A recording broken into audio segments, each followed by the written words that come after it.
refugees. Mr. Stiller, we're honored to hear from you. Thank you. It's great to be here in person, all of you. I watch you all on television all the time. You all look much taller in person. We watch you at the movies. Thank you.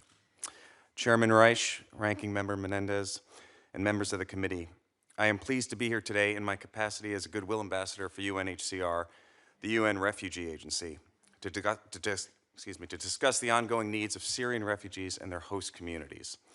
As you've noted, last month saw the 8th anniversary of the Syrian conflict. In 2016, deciding that I didn't want to just keep watching the news of the conflict, but that I wanted to do something, I called UNHCR, which is mandated to care for refugees worldwide. Since then, I've had the opportunity to travel with them to meet Syrian refugees in Jordan, in Berlin, and recently in Lebanon. I've also traveled to Guatemala to meet individuals fleeing horrific violence in our own hemisphere. In my time with UNHCR, I've been incredibly impressed by their work. With a staff of nearly 17,000, 90% of whom are located in the field, UNHCR works tirelessly to assist the world's most vulnerable. Since the start of the Syrian crisis, this committee has remained steadfast in its commitment to the protection and assistance of Syrian refugees and internally displaced persons, as well as to the countries hosting these refugees. We thank you for that leadership and support. As an American, I'm also proud that the United States continues to be UNHCR's largest donor and that our State Department remains a steadfast partner. In many parts of the world, the term refugee has unfortunately become politicized, despite the fact that refugees are real people with real stories, stories that are some of the most frightening and traumatic I've heard, especially as a father. I've tried to imagine how I would feel if caught in the middle of conflict and unable to protect my children, if my son was at risk of forced recruitment or my daughter at risk of unimaginable violence. Honestly, for me, it's not something I want to think about. If any of us were to take a moment to really consider this, we would have a tiny sense of what everyday life is like for millions of people around the world. Getting a chance to meet some of these people and hear their stories firsthand has been a privilege. Immediately, it becomes clear what we all have in common. Though we come from different cultures and totally different worlds, we all want the same things: to provide a good environment for our kids to grow up in, to laugh and share experiences with family and friends, to see our children grow up and achieve their dreams. These are things we all want no matter who or where we are. And every time I leave and say goodbye, I'm aware that, but for being born in a different country, it could well be me and not them sitting in a small, cold, makeshift shelter and not being able to do any of these things. These people have lost everything. This reality was all too clear last month when I was in Lebanon and I had the opportunity to meet a young Syrian family. Binana, her husband Rayed, and their 4 beautiful children.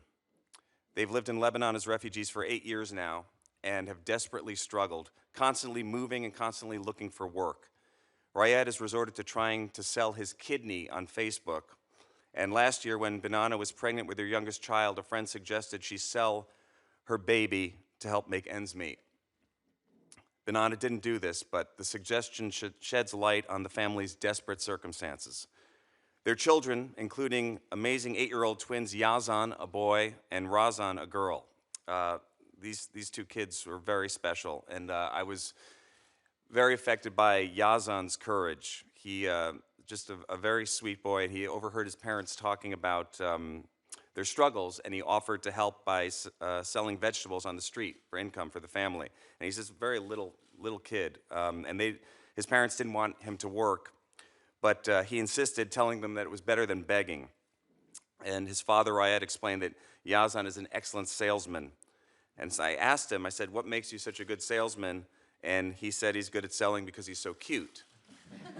And while his response was funny and it made me smile, the fact that he's working as a young child, missing out on school, and often going to bed hungry is a reality that's all too common for refugee children.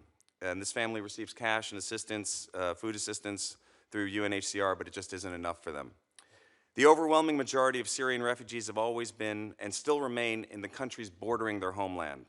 And while these are mostly middle-income countries, the sheer size of the refugee population and the fragile nature of the region's economic and political situation puts an enormous strain on the hosting countries.